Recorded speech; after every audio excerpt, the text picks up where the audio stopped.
लोग कह रहे हैं कि अबाकस कंपनी जो है वह उनके साथ फ्रॉड कर रही है। हमारे शो को देखते हुए कुछ इन्वेस्टरों ने हमसे संपर्क किया जिनका जो है पे आउट अबाकस कंपनी ने रोक दिया है। इतना बड़ा इन्वेस्टमेंट मार्केट से उठा लेती हैं तो कोई कानूनी प्रक्रिया इन्हें रोकने के लिए नहीं है क्या? सरकार के नाक के नीचे इतनी बड़ी घटनाएं हो रही, अब तो विक्टिम्स भी आपके पास आने लगे।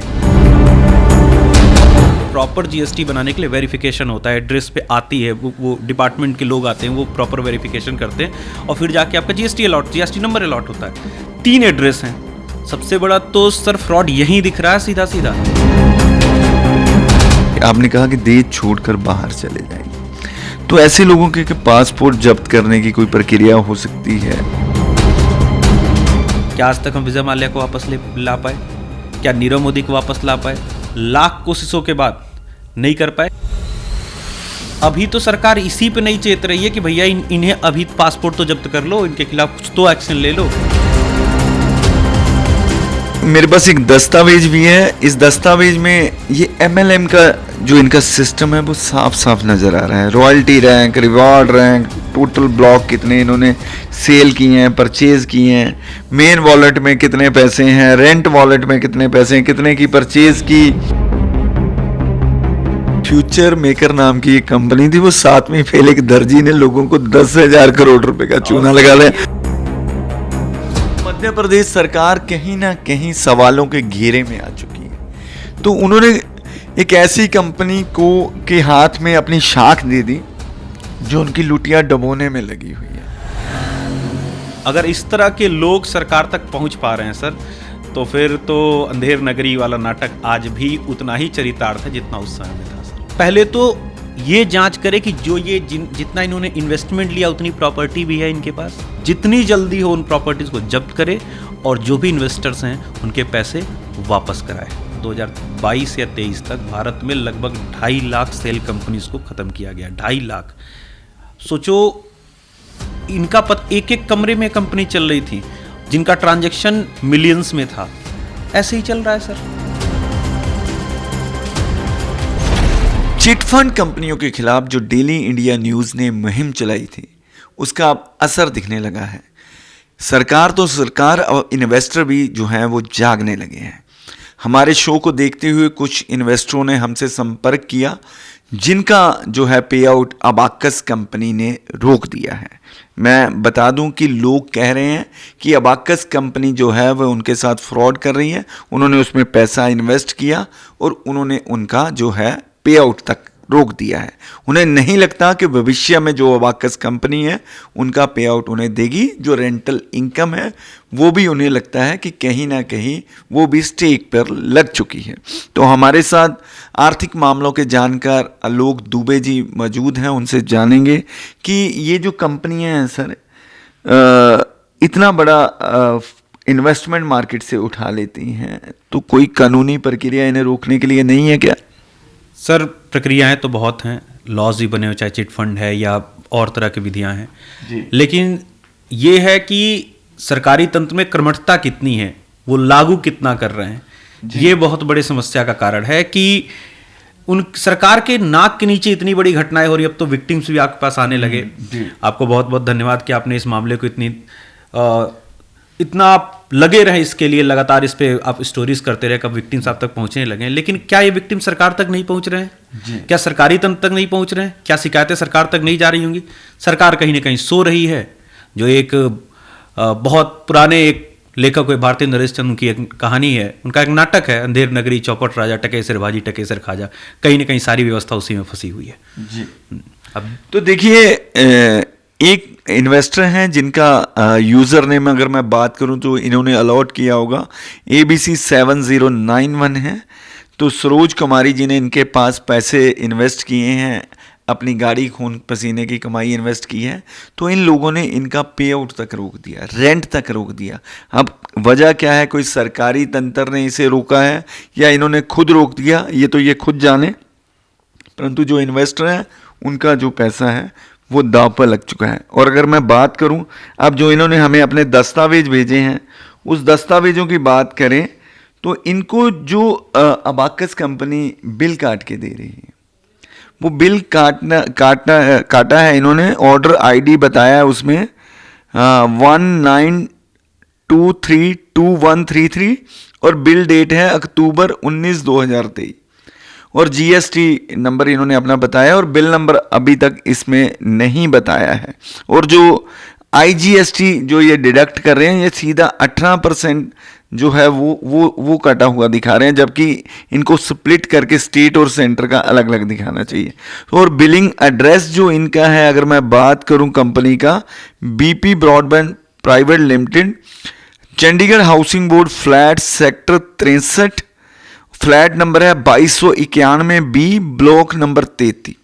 और जो इनकी कंपनी रजिस्टर हुई है दुबे साहब, वो सेक्टर 40 में हुई है और ये कार्य मोहाली में दिखा रहे हैं। और जो बिल पे एड्रेस आया अबाकस का, वो अबाकस का सेक्टर 63 चंडीगढ़ हाउसिंग बोर्ड के फ्लैट्स हैं। ये ऐसे अलग अलग हो सकते हैं सर? सर कंपनी जहाँ रजिस्टर्ड होगी, जीएसटी, अभी जीएसटी में इतना बड़ा झोल दिख रहा है, मुझे तो ये लग रहा है पता नहीं जीएसटी भी इनका है कि नहीं है सर। डायरेक्ट आईजीएसटी कैसे कट करोगे?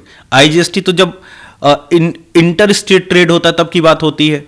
कहाँ इंटर स्टेट ट्रेड कर रहे हो भाई? आईजीएसटी कट कर रहे हो और स्प्लिट कहाँ दिखाओगे? 18% सीधे थोड़ी होता, हमेशा स्प्लिट करके दिखाते हैं। पहला।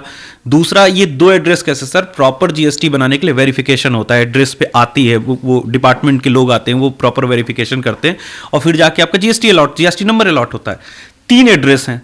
सबसे बड़ा तो सर फ्रॉड यही दिख रहा है सीधा सीधा। कंपनी का एड्रेस अलग, जीएसटी का अलग, और ये ऑपरेट कहीं और से कर रहे हैं जी। तो ये फ्रॉड, सबसे पहला चीटिंग या फ्रॉड तो यही बनता है। अब अधिकारी या सरकारी तंत्र कब जगेगा? ये तो सर मतलब एक बहुत चौंकाने वाली बात है। और दूसरे जो शिकायत करते हैं वो राजेंद्र जी हैं। राजेंद्र जी का कहना है कि उनका भी जो पे आउट है वो रोक दिया गया है। सर जब कुछ था ही नहीं, ना कहीं डाटा सेंटर, ना किसी तरह का कोई रेंटल इनकम, तो ये तो होना ही था। ये तो हमने उस समय भी चर्चा की थी कि जैसे जैसे घेरे में आएंगे, जैसे जैसे इनके ऊपर दबाव बनेगा या इनके ऊपर, अब देखो जब 2 4 10 वीडियोस 20 वीडियोस बनाए, आप स्टोरी कर रहे हो और लोग भी कर रहे हो, तो जाहिर सी बात इनके पास नए इन्वेस्टर्स तो आने बंद हो जाएंगे। तो जब तक नए इन्वेस्टर नहीं आएंगे, पुराने वाले को पे कैसे होगा? तो पेमेंट रुकनी तय थी और वो शुरू हो गया। जो हम उम्मीद कर रहे थे वो शुरू हो गया और होगा ये। और अब इसमें चिटफंड एक्ट के जितने भी विधियां हैं, सरकार को तेजी से एक्शन लेना चाहिए। जहां तक हमें जानकारी हो रही है कि मध्य प्रदेश सरकार ने भी जांच शुरू कर दी है। जो मध्य प्रदेश सरकार के पास क्वेश्चनियर भेजा गया था, उस आधार पर मध्य प्रदेश सरकार ने जांच शुरू कर दी, क्या इनका कुछ भी एग्जिस्ट करता है कि नहीं।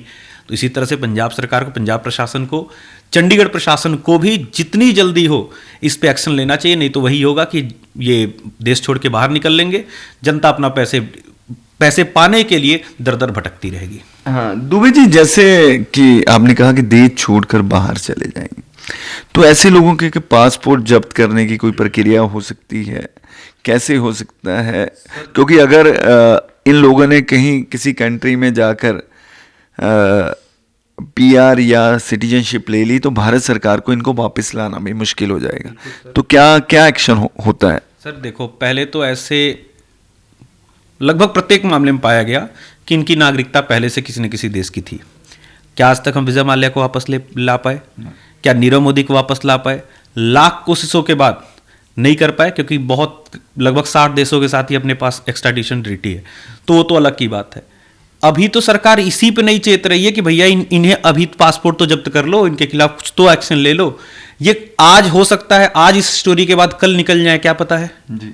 और कल निकल जाएंगे तब क्या कर लोगे? कहीं भी, इतनी बड़ी दुनिया, किसी भी देश में चले जाएंगे, यहां से कहीं जाएंगे, एक जगह जाएंगे, वहां से तीसरी जगह चले जाएंगे, उसके बाद कर क्या सकते हैं?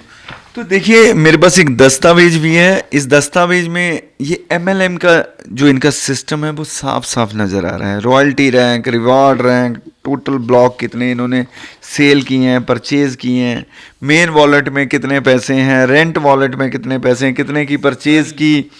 और अगर मैं आगे बात करूं आपसे कि ये सब चीज़ें जो कंपनी दिखा रही है, ये MLM का सिस्टम दिखा रही है, और MLM भारत में पहले से बैन है। सर मैं तो एक पेपर इनका देख रहा था, मुझे हंसी आई कि इन्होंने गोल्ड के बाद प्लेटिनम, टाइटेनियम, फिर डायमंड मेंबर बनाए। रहे कितने मूर्ख जनता है और कितने मूर्ख ये हैं कि सर सबसे महंगा धातु टाइटेनियम है, फिर आपका प्लेटिनम है तब डायमंड है। ये डायमंड को सबसे महंगा दिखा रहे हैं, जनता खुश भी है कि अरे भाई हम डायमंड मेंबर में। सर इससे ज्यादा मतलब हास्यास्पद क्या हो सकता है? कितनी मूर्ख जनता हो सकती है और कितना ये मूर्ख बना सकते हैं, सोचो। देखिए, मूर्ख बनाने की बात है तो फ्यूचर मेकर नाम की एक कंपनी थी, वो 7वीं फेल एक दर्जी ने लोगों को 10,000 करोड़ रुपए का चूना लगा रहे हैं। और ये भी इनके पढ़े लिखे होने की निशानी है कि डायमंड को सबसे अंत में बता रहे हैं। और एक और गंभीर बात है, इनके जो ब्रोशर है उस ब्रोशर में लिखा हुआ है कि 10 साल में ये पैसा देंगे, आपकी इन्वेस्टमेंट का जो प्रिंसिपल अमाउंट है उस वो भी इंक्लूडिंग होगा। एक तरफ तो ये कहते हैं कि हम डाटा सेंटर सेल कर रहे हैं, दूसरी तरफ कहते हैं उसको हमने आपसे वापस लीज पे लेते हैं, और तीसरी तरफ एक इन्वेस्टमेंट का वर्ड भी यूज करते हैं। तो कहीं ना कहीं कहते हैं कि चोर अपना कोई ना कोई जो गुनाहगार है वो सबूत छोड़ जाता है, तो इनके अपने जो प्रिंटिंग मटेरियल है उसमें ये सबूत छोड़ गए। सर वो तो कितने भी बुद्धिमान बन जाएं, अगर इनका पूरा प्रोफाइल निकालोगे तो मुझे लगता है कोई भी एक आध ही ऐसे होंगे जिनके पास कोई ढंग की डिग्री भी होगी। तो हैं तो बिना पढ़े लिखे ही है। मैक्सिमम केसेस में होता है कि बहुत पढ़े लिखे नहीं है, तो वो तो दिखेगा ना, कहीं ना कहीं तो दिखेगा। आप कितना बचोगे? और चूंकि जिनसे निवेश करा रहे हैं उनका भी जो इंटेलेक्ट लेवल है वो भी उतना ही है कि भाई कहीं भी गांव में पहुंचो। और ये सबसे बड़ी बात है, ये पहले भरोसा जीतते हैं। और सर भरोसे के साथ सबसे खतरनाक चीज है, तोड़ने वाला अपना ही होता है। तो वही अपने लोग हैं, अपनों का भरोसा तोड़ना है, अपने पैसे बना रहे हैं, फिर देश छोड़ के चले जाएंगे, जनता बेवकूफ घूमती रहेगी। तो मध्य प्रदेश सरकार कहीं ना कहीं सवालों के घेरे में आ चुकी है। तो उन्होंने एक ऐसी कंपनी को के हाथ में अपनी शाख दे दी जो उनकी लुटिया डबोने में लगी हुई है। तो कैसे बचेंगे? मध्य प्रदेश सरकार के आला अधिकारी अनाउंस करते हैं, मन से संधू साहब डाटा सेंटर लगा रहे हैं, 1700 करोड़ रुपए सागर डिस्ट्रिक्ट में इन्वेस्ट हो रहे हैं, और जबकि अगर इनके क्रेडेंशियल चेक करें तो MLM का धंधा करते हैं। तो ऐसी कंपनियों को क्या सरकार प्रमोट करने में लगी है? अरे सर हंसी आ रही है इन न्यूज़ को सुनकर, इस तरह के मामले की। सर आप अधिकारी हो, आप जांच तो करो, पहले क्रेडेंशियल तो चेक करो सर। जो हमने एक और कुछ दिन पहले स्टोरी की थी, कॉइन DCX, वहाँ कोई कंपनी आकर रजिस्टर हो रही है, ठीक है, तो क्या रजिस्ट्रेशन के समय उनका ये कर्तव्य नहीं बनता है कि वो उन कंपनी के क्रेडेंशियल्स को चेक करें? जैसे ओला और उबर का आप एग्जाम्पल लीजिए, वहां अगर वो किसी ड्राइवर को रखते हैं तो सिर्फ DL के आधार पर रख लेते हैं। अब वो ड्राइवर मैंने बुक किया, उसको दिखा कि इनके पास तो ठीक ठाक वो ज्वेलरी और चीजें हैं, मेरा गला रेता लेके निकल गया, कौन जिम्मेदारी लेगा इसका? क्या ओला उबर जिम्मेदारी नहीं लेंगे इसकी? उसी तरह से क्या कॉइन DCX या अन्य कंपनियों की या सरकारी तंत्र की जिम्मेदारी नहीं बनती कि कोई भी व्यक्ति आपको अप्रोच करता तो आपके क्रेडेंशियल्स, बैकग्राउंड सब कुछ चेक करो? क्या आप सो रहे हो? मतलब मैंने बहुत पहले एक बार एक बात लिख दी थी इस तरह से कि नशे करके सरकार चल रही तो लोगों को बुरा लग गया। सर आपके पास सारा तंत्र है, चेक करो, बस इतना ही आपसे कहना कि चेक करो सर।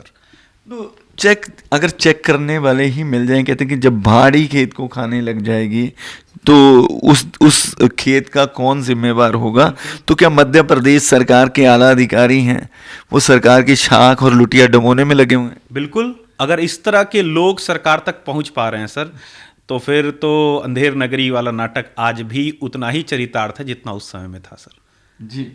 तो अब जो सरकारी एजेंसियां हैं, मेरा आखिरी सवाल है आपसे, तो उनकी क्या जिम्मेदारी बनती है? अगर अबाकस कल देश छोड़ के भाग जाते हैं इसके प्रमोटर, और जनता दर दर की ठोकरें खाने को मजबूर हो जाएगी, हम पहले से ही सरकार और जनता को चिता रहे हैं, तो सरकार की अब क्या जिम्मेदारी बनती है? सरदार सीधी जिम्मेदारी है सर सरकार की, जितनी जल्दी हो इनके खिलाफ लीगल एक्शन ले।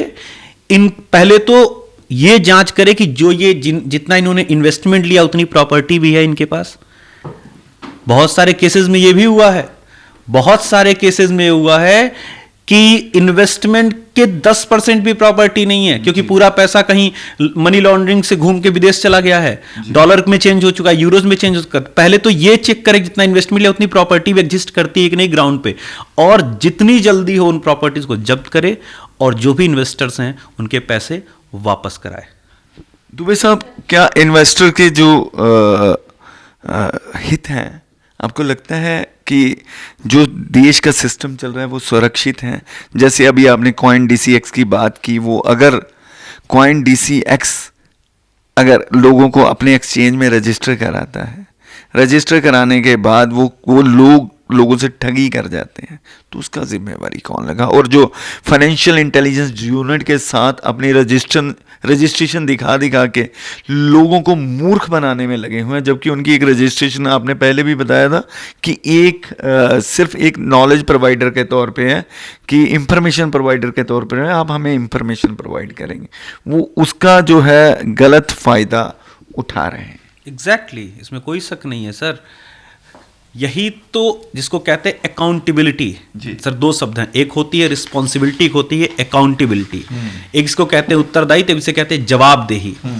हम अभी रिस्पॉन्सिबिलिटी की बात ही छोड़ दो सर, अकाउंटेबिलिटी तय होनी चाहिए, जवाबदेही तय होनी चाहिए कि भाई आपके कहने पर आपने एक जगह दी। सिंपल सी बात है, एक दुकान है, स्टॉक एक्सचेंज क्या है? एक दुकान ही तो है जहां हम कोई चीज खरीद रहे हैं।